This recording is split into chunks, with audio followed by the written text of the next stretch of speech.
buenos días, queridos estudiantes, esperando que se encuentren bien, estén en familia, en reunión con toda su familia, a pesar de este momento que estamos pasando en el país, pero debemos continuar con nuestras clases. Sé que debemos estar medio asustados, pero lo importante es cuidarnos y cuidar de nuestra familia, ¿sí? Primero vamos a continuar. Ya hemos visto algunos temas, algunas actividades, algunas tareas que les he enviado por medio de WhatsApp. Incluso ya me he enviado sus deberes. Yo quiero decirles que muy bien, excelente, están excelentes esas tareas, así mismo, pero vamos a continuar, ¿sí? Por favor. Pero sin antes vamos a empezar. Primero, los requisitos que debemos tener son el libro de estudios sociales de octavo año, un resaltador y las ganas para estudiar, ¿sí? Vamos a empezar. Este es un pequeño video para explicarles la clase del día de hoy. El día de hoy la clase es los pueblos mediterráneos, en específico Grecia. La destreza que vamos a aprender el día de hoy es explicar la naturaleza de las culturas mediterráneas, especialmente la griega y su influencia en las demás culturas. Para esto vamos a estar en la página 142 del texto del estudiante para empezar. Tenemos un recuadro que nos dice la anticipación. ¿Qué pueblos dominaron el Mediterráneo? ¿Recuerdan ustedes qué es el Mediterráneo? ¿O han escuchado? Sí, hemos visto algunas clases anteriores lo que es el mar Mediterráneo, pero en sí, recuerdan. Esto solo es una actividad para recordar.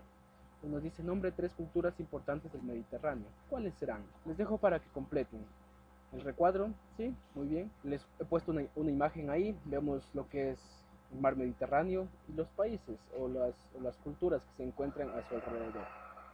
Muy bien, vamos a continuar. Tenemos el siguiente tema, las civilizaciones trascendentes de Europa.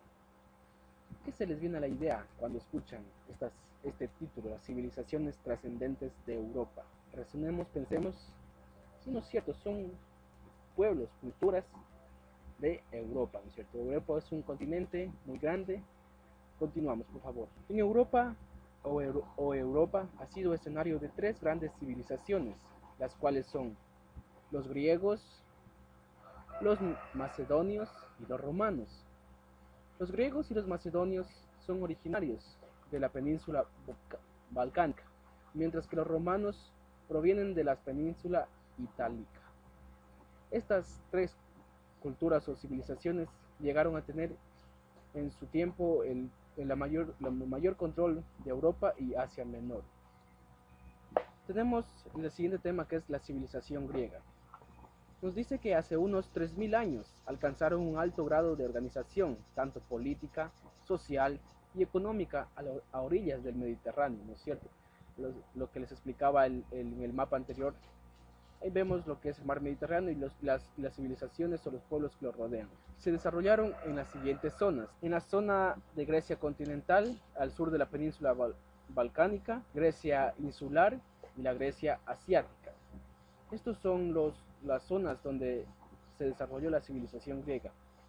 Dentro de este pueblo, esta cultura, nos dice que la forma de vida de los griegos fueron pescadores, navegantes y comerciantes, ya que se encontraban a las orillas del mar Mediterráneo y les ayudaba lo que es a la navegación y a la pesca. La comunicación fue muy difícil por la geografía de este pueblo, ya que era una zona continental, estaba dividida por grandes cadenas de montañas y ríos cortos que les impedían la comunicación. El clima en esta cultura tiene un clima templado, y eso facilitó aquellas épocas la vida al aire libre de sus poblados, tanto en los valles como en las costas sobre el Mediterráneo y Egeo. ¿No es cierto? Muy bien. De esto ¿qué podemos decir? Algo muy simple. Las civilizaciones trascendentes de Europa, al hablar de griega, es una civilización que fue desarrollándose o fue creciendo de acuerdo a la necesidad que tenían estas personas, y van dejando esa historia y van apoyando a lo que es a otras culturas para así seguir surgiendo. Vamos al siguiente tema, que es las primeras civilizaciones griegas. Las primeras civilizaciones griegas, algún tema muy importante. Es como decir cuáles fueron nuestros inicios, cuáles fueron los primeros habitantes de nuestra sierra, de nuestro oriente o de nuestro país, ¿sí? Muy bien, entonces vamos a ver lo que es la primera civilización, la cretense. Nos dice, esto vale recalcar que está en la página 143 del texto. Por favor, todos vamos leyendo y analizando y sobre todo sacando ideas principales. La civilización cretense, alrededor del año de 2500 antes de Cristo, esta civilización aparece, ¿no es cierto?, en una isla del mar Egeo llamado Creta.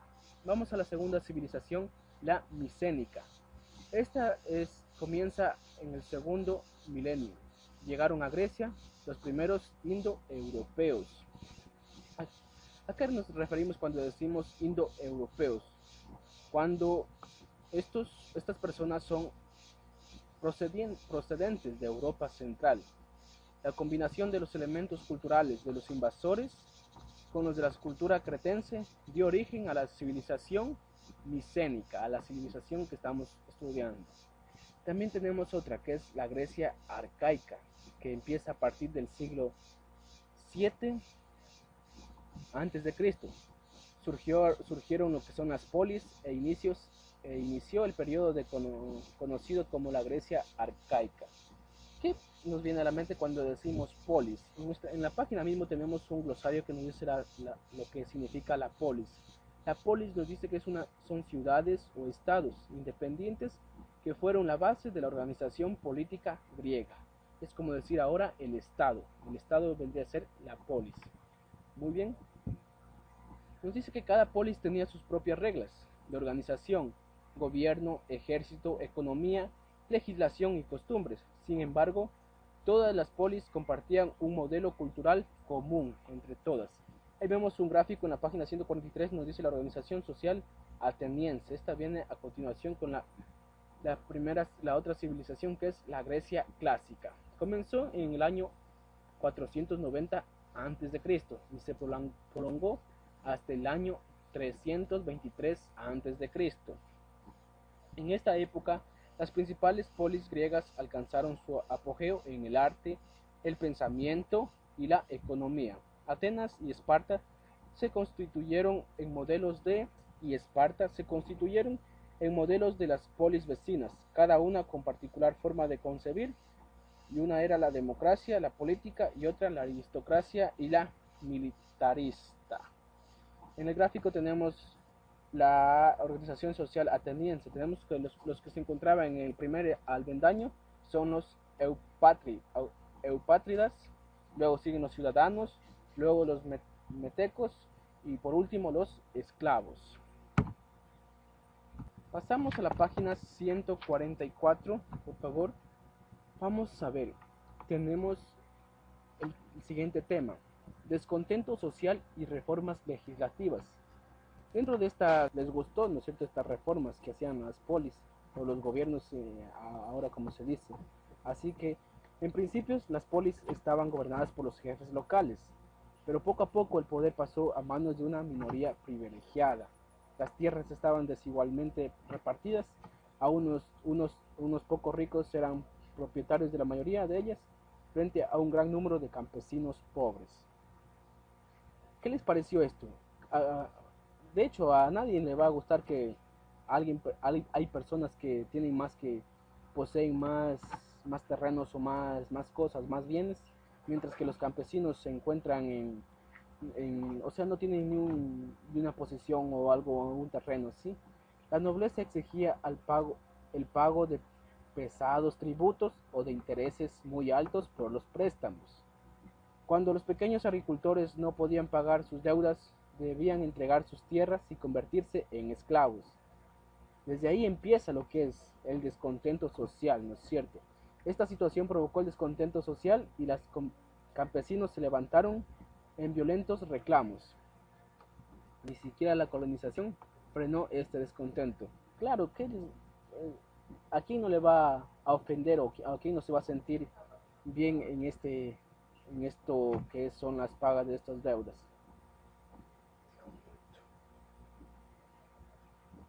La expansión griega por el Mediterráneo. Las escasas y pocos fértiles tierras griegas no bastaban para alimentar a una población que años tras años eran más numerosos. Por esta razón, entre los siglos 7 y los siglos 6 a.C., muchos griegos abandonaron sus ciudades para establecer colonias en las costas del mar Mediterráneo. ¿Por qué creen que eh, paraban o se fueron a establecer colonias en las costas del mar Mediterráneo? ¿Por qué? ¿Por qué será? ¿Será porque a las orillas del mar había más productividad o habían terrenos más fértiles? Sí, no es cierto, muy bien. Vamos a ver lo que es la extensión griega por el mar Mediterráneo. Se desarrolló en dos etapas. Hacia el oeste, entre los años 750 y 650 a.C., sur de Italia, Sicilia, Francia, Libia y noreste de la península ibérica.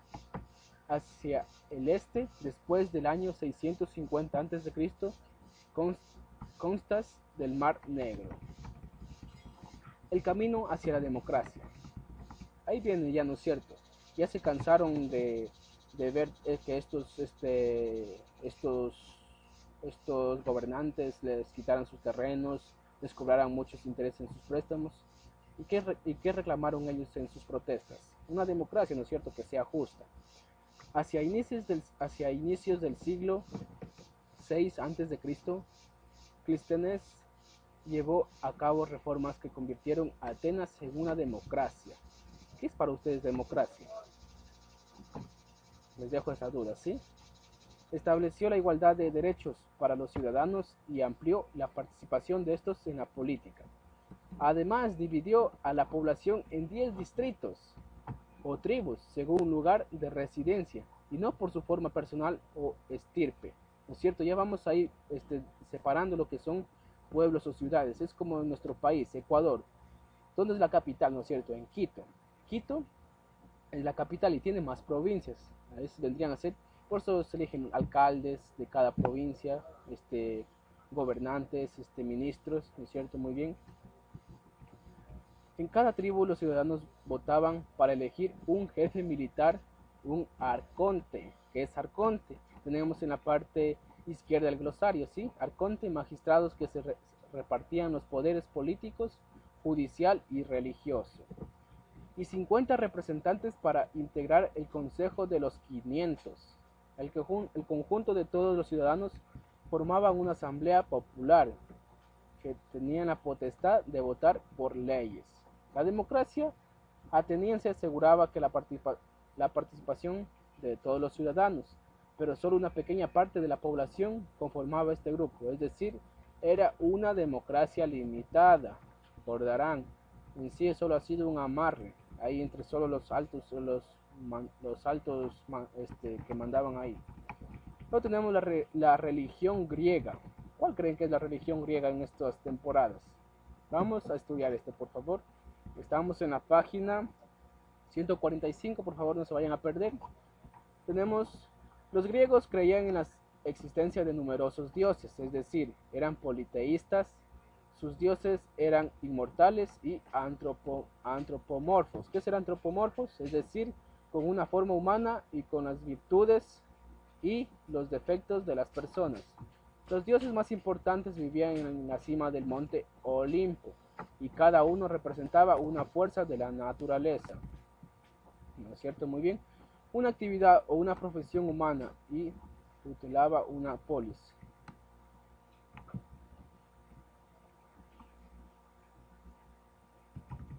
Naturaleza. Una actividad o una profesión humana y tutelaba una polis. También existían los héroes semidioses, hijos de un dios y un mortal. ¿Han escuchado esto? Hay películas, ¿no es cierto?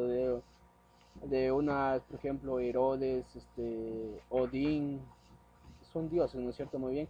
Que realizaban hazañas sobrehumanas y eran considerados fundadores de las ciudades y el origen de las familias. Un ejemplo de héroes es Hércules, ¿no es cierto? Muy bien.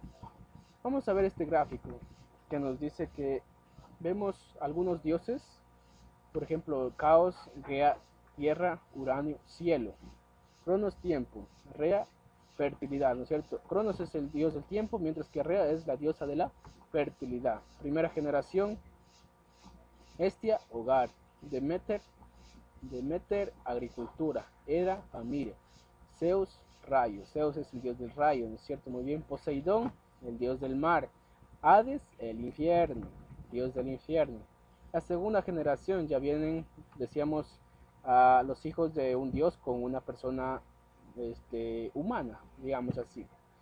Hefestos, el fuego. Ares, el dios de la guerra. Dionisio, el dios del vino. Hermes, comercio. Atenas, sabiduría. Artemisa, casa. Apolo, el dios de la belleza. Y Afrodita, la diosa del amor. ¿No es cierto? Muy bien. Vamos al siguiente tema, que es el legado cultural de los griegos. Los griegos establecieron conocimientos que han perdurado hasta nuestros días. Sus aportes abarcan campos como la filosofía, la matemática, la geografía, la astronomía, la medicina, la historia y el arte, entre otras disciplinas. Dentro de la filosofía vamos a ver qué aportes nos brindó.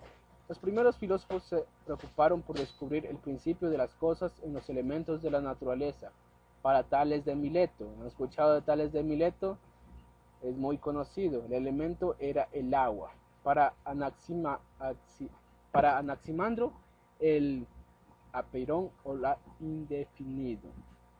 Para Anaxímenes, el aire, y para Heráclito, el fuego. Posteriormente, la filosofía se ocupó del estudio del ser humano y su naturaleza. En este momento se destacaron Sócrates, Platón y Aristóteles.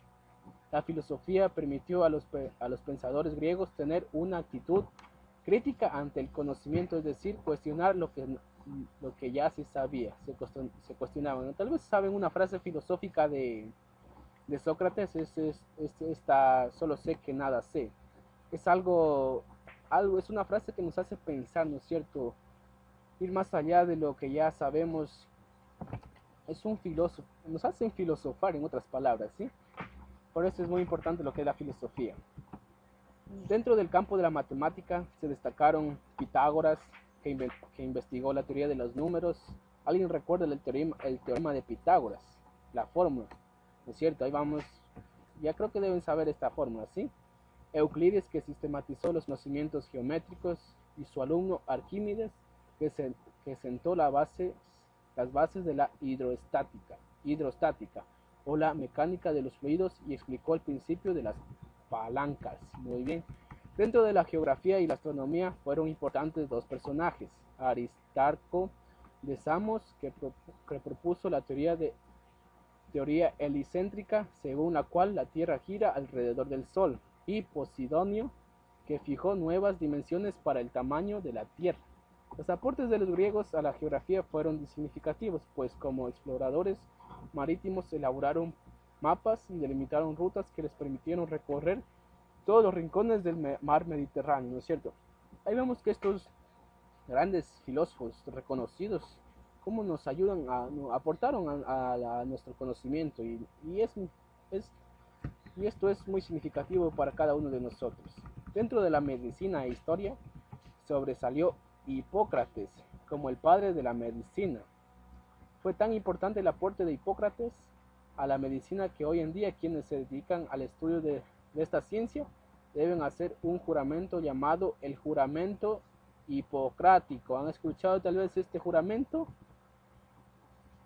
Ya les voy a mandar de tarea para que lo tengan, para que sean curiosos, para tener en cuenta, para conocer algo, ¿sí? Ya les digo al último de esta clase las tareas que debemos hacer, ¿sí? Por favor. Dentro de la política, para poder dar paso a un modelo político democrático, los griegos crearon un conjunto de instituciones caracterizadas por la rotación de los cargos, la designación de los magistrados por sorteo y la ampliación del cuerpo de gobernantes. Ahí vamos viendo cómo ya desde hace algunos años atrás ya viene la organización del Estado o del gobierno. Dentro del arte, la arquitectura, la pintura y la escultura reflejaron el concepto de los griegos tenían de sí mismo y del mundo. el arte cumplió varios propósitos. Era usado para glorificar al ser humano, demostrando el orgullo por la polis, o sea, por los grandes gobernantes. Expresar las ideas de armonía, balance, orden y moderación, y para combinar la belleza y funcionalidad. Vamos a ver lo que son las guerras médicas 490 y el 479 año antes de Cristo. A principios del siglo V antes de Cristo, el poderoso imperio persa y las principales ciudades-estado griegas se enfrentaron a las guerras médicas, denominadas así por el nombre del imperio persa o medo-persa. El conflicto se originó cuando las ciudades griegas del Asia Menor, apoyadas por Atenas y otras polis griegas, decidieron sublevarse contra el dominio persa. Darío I, el rey persa, sofocó la rebelión y en represalia decidió invadir Grecia. Vamos viendo que aquí ya vienen las confrontaciones entre estos pueblos, ¿no es cierto?, en nuestras culturas, civilizaciones. Vemos que la primera guerra médica comenzó en el año 490 a.C., con el desembarco de las tropas persas en la península de Ática. La segunda guerra médica se inició en el año 480 a.C., entre las gigantescas expediciones organizadas por Jerjes, hijo de Darío I y nuevo monarca persa. Vemos aquí los mapas, ¿no es cierto?, muy bien. Dentro de las líneas tenemos el estado vasálicos de Persia, neutrales, imperio persa, aliados contra Persa. Ahí vemos lo que son las rutas o los enfrentamientos que hubieron. Por ejemplo, en itinerario de la flota persa 490 a.C. Podemos observar, fijarnos bien y así poder entender este pequeño mapa, ¿sí? Las guerras médicas dentro de Grecia. Vamos al siguiente tema, que es la hegemonía macedonia. Macedonia era un reino ubicado al norte de Grecia, aunque su población no era griega. Con el tiempo adquirió sus costumbres durante el reinado de Felipe II. Macedonia se convirtió en un estado poderoso gracias a la explotación de metales preciosos. Vamos a leer el siguiente tema, que son los reinos helenísticos. La conquista de Alejandro Magno, llamado así por su genialidad y por el inmenso poder que acumuló, dieron lugar a la llamada época helenística, comprendida entre el año 323 y el 30 a.C., cuya característica principal fue la imposición de la cultura de la Helade, o sea, de Grecia, a los pueblos conquistados militarmente. Los territorios de este imperio incluían Grecia, Asia Menor, Egipto, Mesopotamia, Persia y una pequeña parte de la India. Sin embargo, tras la muerte de Alejandro, se produjo la decadencia del imperio y surgió conflictos entre sus generales por el trono. ¿No es cierto? Ya se murió la cabeza principal, quedaron los generales y para enfrentarse tenían pues para ocupar el puesto del cabecilla de esta tropa, ¿no es cierto? Aquí también podemos tener la expansión de Macedonia. Esta es la expansión tan grande de Macedonia y las rutas de Alejandro. Vemos con rojito, las flechas rojitas van desde Peria, van Granito, a Melicarnaso, Gordión, Tarso. Todas estas son las rutas que Alejandro recorrió. Las ciudades fundadas por él están en verdecito y las batallas que tuvo están en las estrellas de color rojo, ¿sí? Vemos que ha hecho una larga expedición. De tarea ya les voy a enviar lo que es al correo. Por favor, les pido que a esta clase espero que no se haya tornado media aburrida o muy cansada, pero esperando que se encuentren bien. Damos por terminada esta clase y si tienen alguna pregunta, por favor no duden en preguntarme, que aquí estamos para ayudarles. Si algo no entienden, algo no quedó claro, por favor, estamos aquí. Solo escríbame al interno del WhatsApp o al correo, pero con confianza nomás. Sí, por favor.